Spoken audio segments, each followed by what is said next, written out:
Want to safely explore the cutting edge of Solana development and test out new applications without risking real funds?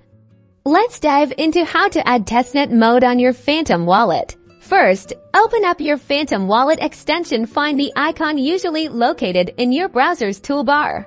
Once Phantom is open, look for the settings menu. It typically appears as 3 horizontal lines or a gear icon. Click on it to access the wallet options. Scroll down and locate developer settings. This is where the magic happens. Go ahead and give that a click.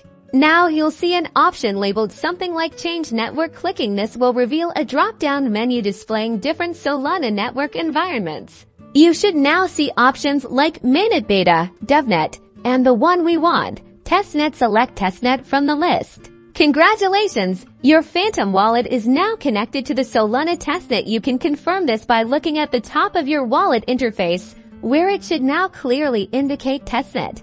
To get started interacting with Testnet, you'll need some tests. You can usually request these from a faucet, often found on Solana's documentation or developer resources. These tokens have no real-world value, but allow you to experiment without risk.